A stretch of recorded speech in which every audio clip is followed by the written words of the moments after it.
Sí, sí, sí.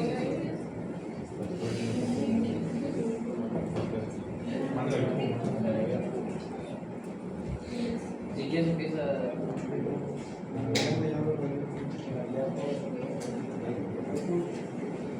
Bueno, vamos a empezar.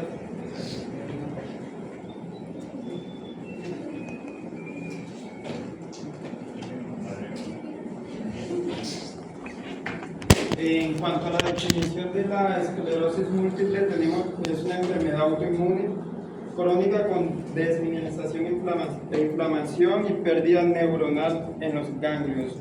Otra forma como también podemos definir esta enfermedad es que es una enfermedad que se caracteriza por múltiples desmineralizaciones en el encéfalo y médula espinal, donde habrá también migración de células inflamatorias, destrucción axónica y proliferación astrocitaria.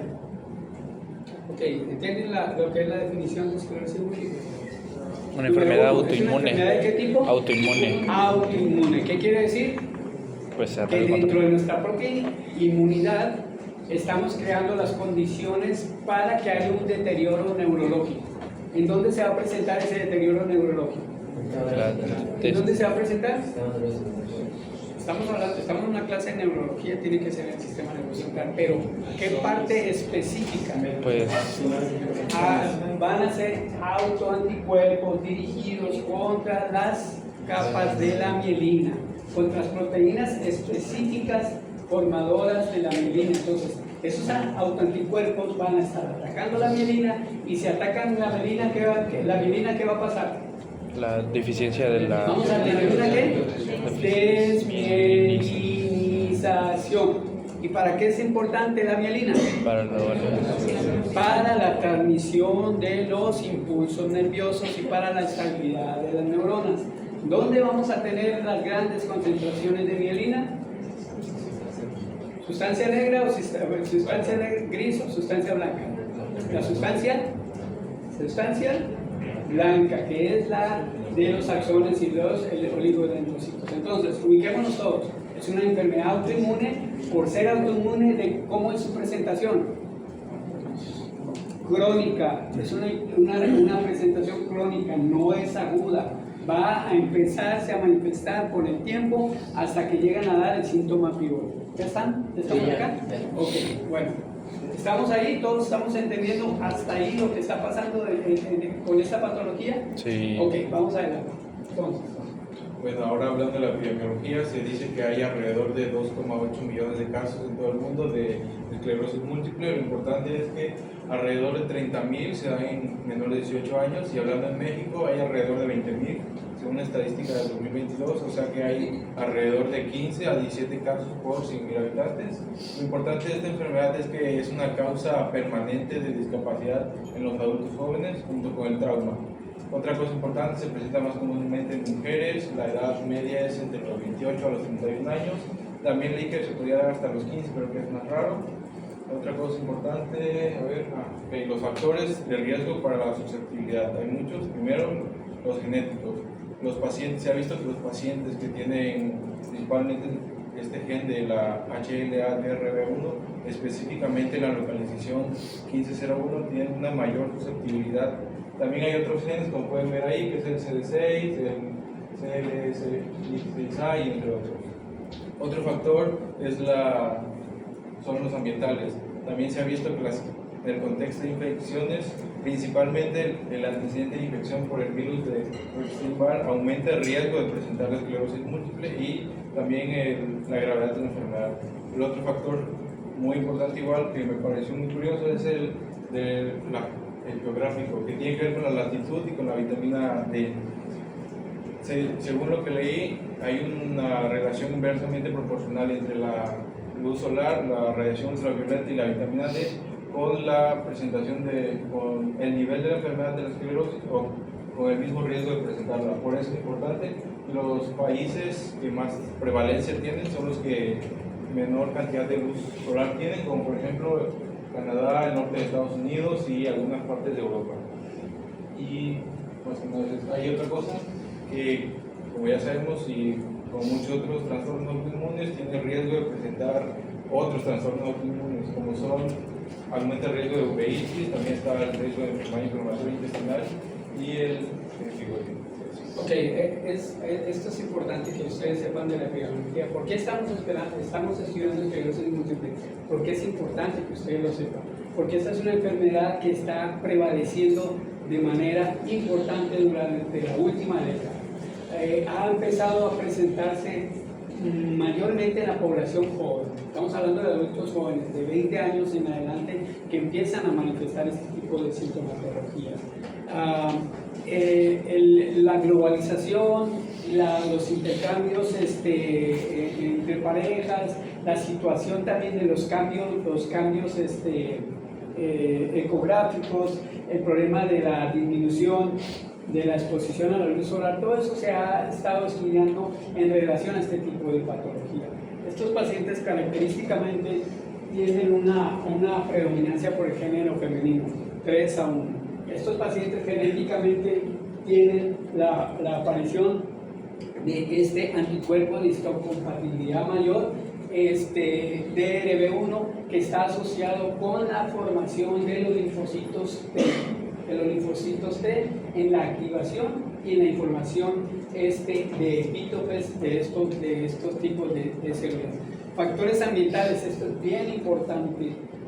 Para que se exprese esta enfermedad debe de haber un gatilleo de estos clones CD4 que están alterados, linfocitos T CD4 que están alterados. Entonces, el gatillador más común que se ha encontrado hasta la actualidad es la preinfección con virus del Epstein-Barr.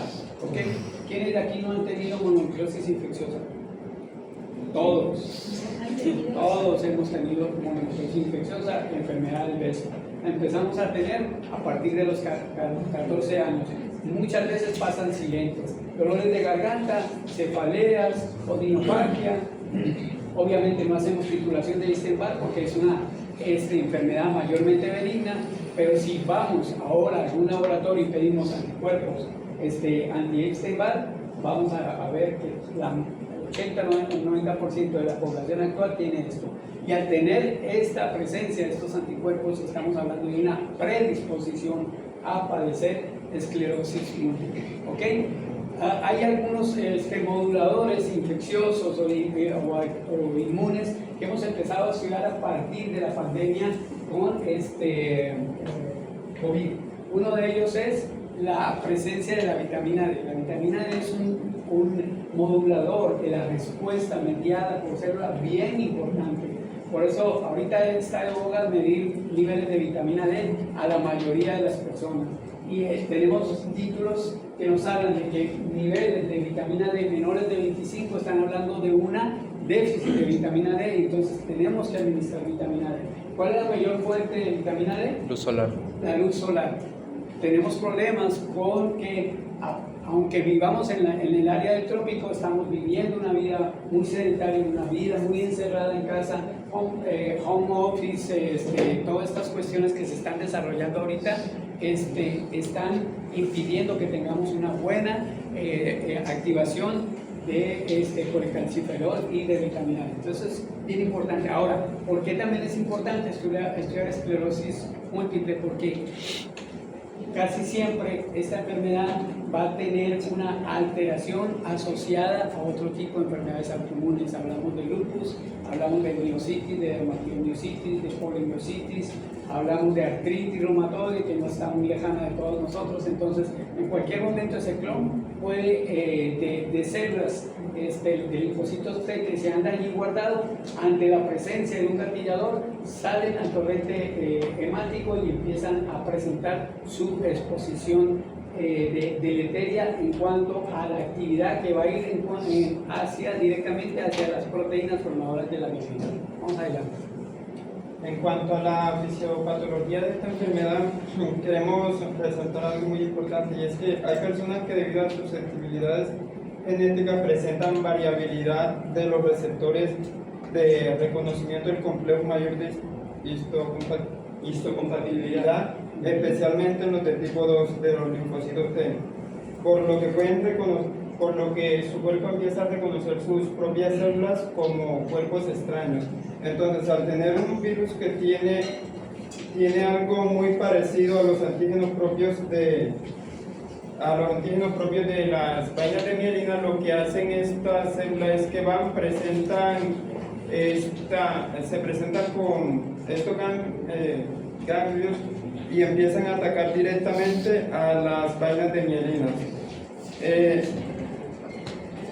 El linfocito T se activa y libera citoquinas y quimiosinas con el objetivo de llamar a otras células del sistema inmune como monocitos y linfocitos, que también empiezan a proliferarse y a duplicarse asimismo para seguir ampliando la respuesta inmunológica. Esta destrucción de las vainas de mielina libera más antígenos propios que serán reconocidos por otras células T autorreactivas y hará que se ataquen aún más a las células propias de las vainas de mielina. Ok, vamos a parar ahí. Esto básicamente, la fisiopatología puede ser muy extensa y de pronto a lo que saben ahora, ¿ya vieron infectología? No. ¿Ya vieron inmunología? Bueno, entonces esto no les va a hacer clic en su cerebro. Uno es lo básico aquí. Tenemos autoanticuerpos. ¿Ok? ¿Qué tipo de autoanticuerpos? Linfocitos T. ¿Qué tipo de linfocitos T? Con receptores CD4. Ellos nos sirven para una defensa montada ya por el cuerpo, una defensa mediada por células. ¿Qué hacen estos linfocitos T? Tienen cierta información. ¿Por qué se llaman linfocitos T? Del timo. Porque son creados mayormente en el timo. Entonces, en la etapa embrionaria, estos linfocitos, en general, células totipotenciales, van a pasar a través del timo y ahí en el timo le van a dar el código genético de cada una de las células que va a tener su propio cuerpo. Hay una alteración en ese discurrir en el timo en cuanto a los epítopes. ¿Qué son los epítopes? Son las partes que presentan los anticuerpos para identificar algo que no corresponde, ¿ok? Por ejemplo, tenemos epítopes que identifican, por decir algo, un ejemplo, LLA. Entonces, todas las LLA son células de nosotros y no las vamos a atacar. Hay epítopes que tienden por el gatilleo de un virus o otro problema autoinmune a variar esa presentación en los epítopes que son muy similares a los de la capa de mielina y entonces ellos van a atacar a esos receptores de la capa de mielina y van a producir la desmielinización. ¿Ok? ¿Se entiende? ¿Más o menos? Sí. Ok, vamos adelante. En cuanto a la fisiopatología de enfermedad, lo que hablamos es que ya queda más expuesto, queda más destruido y hay ciertos medicamentos que se pueden dar que van a bloquear como que estos receptores, por así decirlos, y se van a unir a estos receptores para impedir un poco, porque ya se destruye lo que es la vaina de mielina, queda expuesto todo lo que es el alzón, y esta zona, al estar más expuesto, queda más susceptible a ser destruido debido a factores estresantes. En cuanto a estos medicamentos, ya ahorita pues les explicaremos un poco más. Vamos a ver la mecánica de esto, pero la terapia que se le da a estos pacientes es impedir, primero, la fijación de los CD4, segundo, impedir la migración de los CD4 y tercero, ya hay anticuerpos monoclonales específicos que va a bloquear cierto tipo de epítopes o receptores de membrana. Al bloquearlos, obviamente van a dejar sin actividad al linfocito T. ¿Ok? Adelante. Bueno, cuanto a la presentación clínica, sí. Esto es bien importante. Pongan mucho cuidado porque aquí es donde viene lo del examen. ¿Okay? En la presentación clínica primero quiero que hagamos énfasis en estas definiciones que son importantes porque después para los criterios diagnósticos vamos a tener que hablar con estas definiciones. Entonces tenemos primero RIS, CIS, enfermedad de Childers y tenemos fenotipos que los pacientes van a llegar a la consulta, pero esto ya es como clasificándolo, ¿no? Entonces tenemos RIS, que sería un síndrome isolado radiológico, o sea que solamente vemos manifestaciones en la resonancia, un síndrome isolado clínico, que es el paciente se presenta. Isolado es aislado o único. ¿Okay? El paciente se presenta con ataques característicos de o síntomas característicos de esclerosis múltiple. Ahorita vamos a hablar un poquito de enfermedad de Childers y los fenotipos, ¿ok? ¿Le das a la siguiente? Entonces, RIS y CIS, ¿por qué es importante hablar de esto? Es porque pues, los pacientes pueden llegar y le podemos hacer, o sea, pueden que te lleguen con los síntomas característicos y no sabes que en realidad tienes enfrente un paciente con esclerosis múltiple, entonces por eso es importante distinguir estos síndromes. Lesión característica desmineralizante de esclerosis múltiple en un individuo que está asintomático, entonces es RIS y tiene un riesgo a que progrese a esclerosis múltiple. Y CIS, ¿okay? El síndrome aislado clínico, el paciente presenta solamente un episodio con datos característicos de esclerosis múltiple y un segundo episodio nos puede hablar nos puede estar hablando que el paciente no solamente tenga ese síndrome aislado clínico, sino que pueda entrar en la clasificación, en los criterios diagnósticos de esclerosis múltiple. Vamos a la clínica, ¿sí? Sí, nada más voy a hablar un poco de los Luego vamos a la clínica. ¿Más? En clínica, el dato más importante, más prevalente que nos presenta a nosotros es que los pacientes van a tener fatiga, que es el síntoma más prevalente, y el dato más Es común. pregunta de examen, ¿eh? ¿Cuál es el dato clínico más prevalente con el cual debuta el paciente con esclerosis múltiple? Fatiga, ¿ok? Es el más prevalente y el que nos da indicios, o sea, el primer síntoma es la neuritis óptica. De hecho, la neuritis óptica, la causa más común de neuritis óptica como la entidad es esclerosis múltiple. ¿Okay? Entonces, normalmente tenemos aquí, iba a hablar sobre los fenotipos, el remitente recurrente es el más común y tenemos aquí síntomas característicos de sus pacientes. Tenemos oftalmoplegia intranuclear y quiero hablar y parar tantito con estas dos cositas, el signo de Lermite y el fenómeno de Uthoff.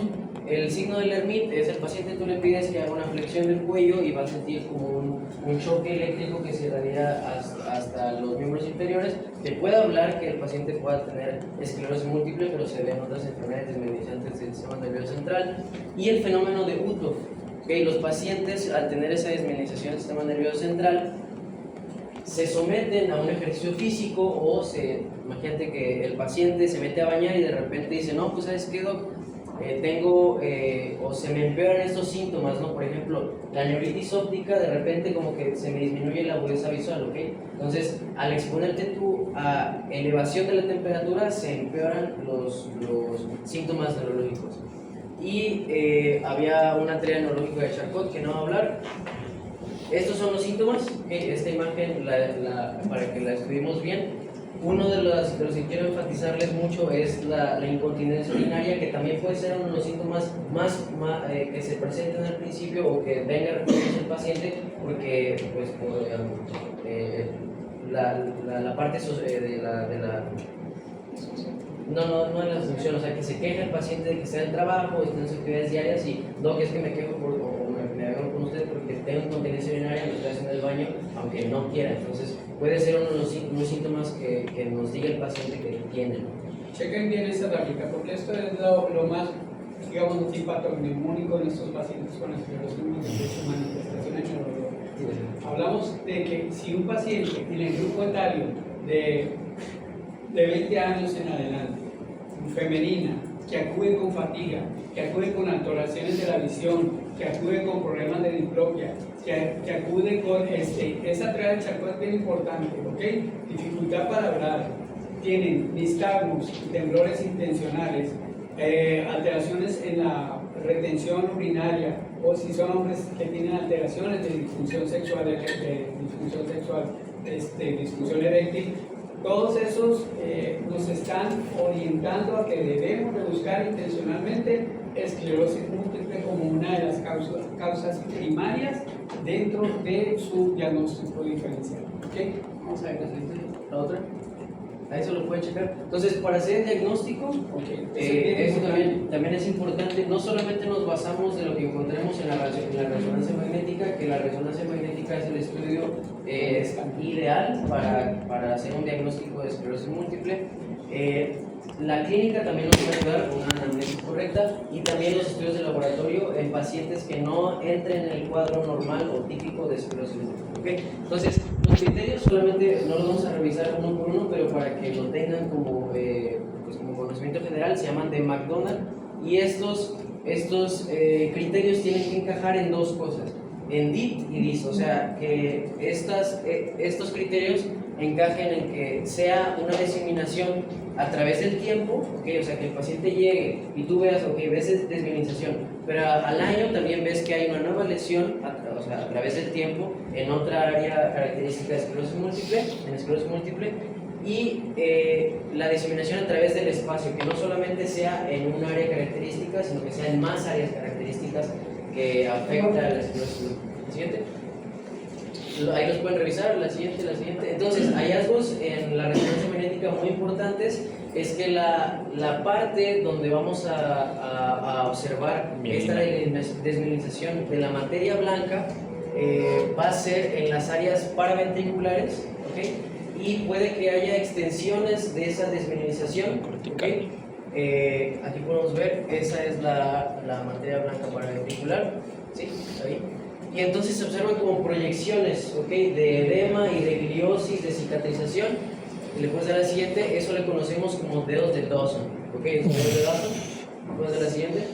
Ahí tenemos diferentes ponderaciones de resonancia magnética. Este es en T1. Podemos ver aquí también, esto sugiere que el paciente tiene una esclerosis múltiple muy crónica y esas lesiones también les llamamos en hoyo negro, ¿okay? Estas lesiones. La siguiente. Estas lesiones hipointensas en T2 son bien importantes para el diagnóstico.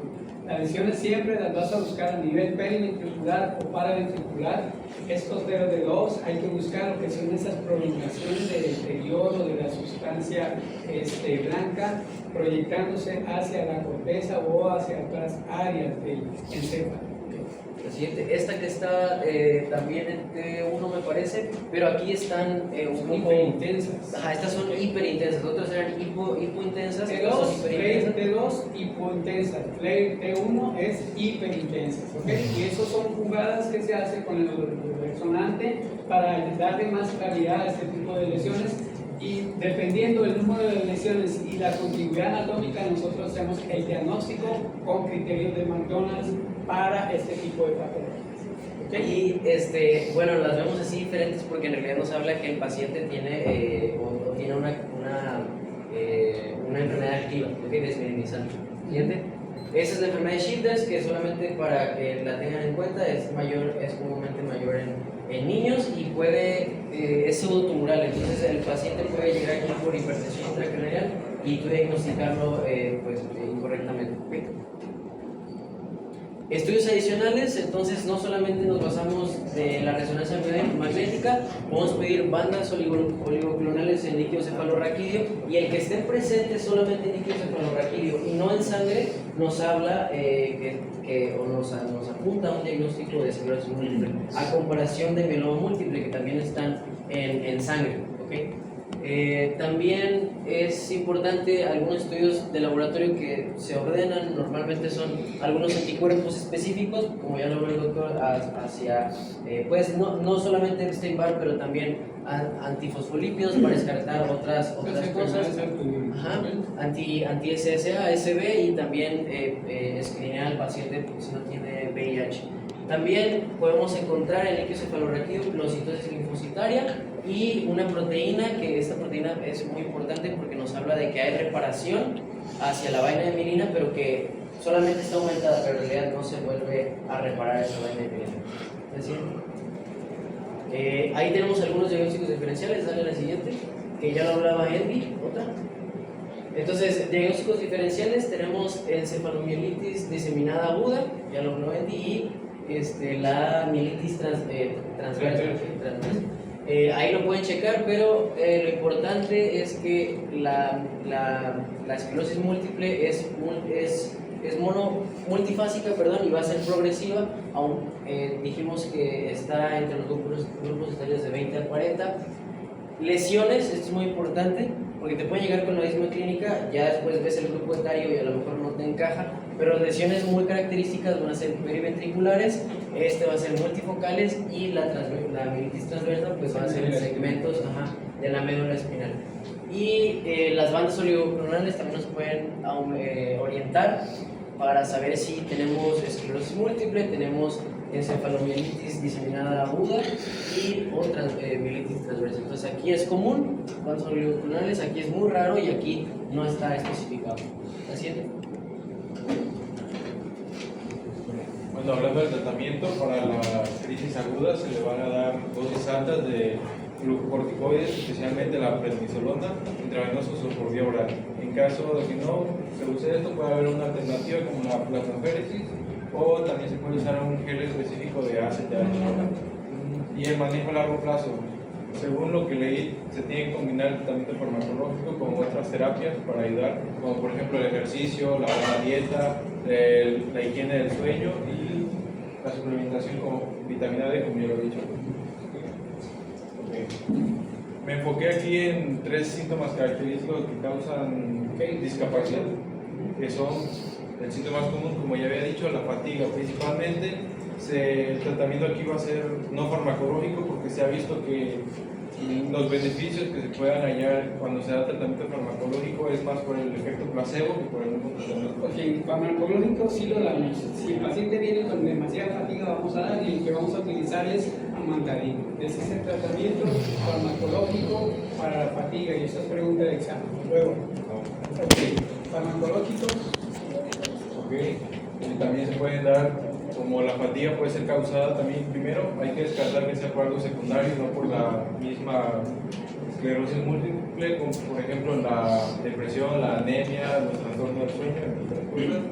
Y el otro síntoma muy específico es la espasticidad. Aquí se puede dar paclobeno o Tizanidina. Y por último, la neuritis óptica. Y el tratamiento de elección sería una metilprednisolona pero en fase aguda porque se ha visto que no repercute tanto en los resultados del examen. Muy bien. Ok, y aquí ya va el tratamiento según el fenotipo. Como podemos ver, en el síndrome que es clínicamente aislado, se puede dar interferón, acetato de glatiramer o Teriflunomida. Entonces, la terapia de primera instancia para esclerosis múltiple es el interferón beta. ¿Ok? Es el que vamos a utilizar. Una segunda sería glatirimab y una tercera sería teriflunomida. ¿Ok? Esto es el arsenal que nosotros tenemos para tratar a estos pacientes. Y por último, los anticuerpos monoclonales, que es el ocrelizumab y otros como alemtuzumab, ocrelizumab, natalizumab, pero los efectos colaterales que traen estas nuevas patologías son inmunosupresión y alteraciones virtuales que pueden exacerbar otros problemas que debemos de dirigir a estos pacientes de manera específica para ver cuál se va a beneficiar del tratamiento. Esto del tratamiento no lo vamos a hacer nosotros, lo que nosotros debemos de saber es diagnosticar, es poder prevenir esta enfermedad y poderla dirigir con el neurólogo. Yo creo que con eso quedamos, nos vemos mañana para el examen. ¿Okay? Traigan sus apuntes. Todos en sus apuntes. Pero vamos a hacer un repaso antes del examen y luego nos vamos al examen. ¿Okay? Son 32 preguntas, como los tengan.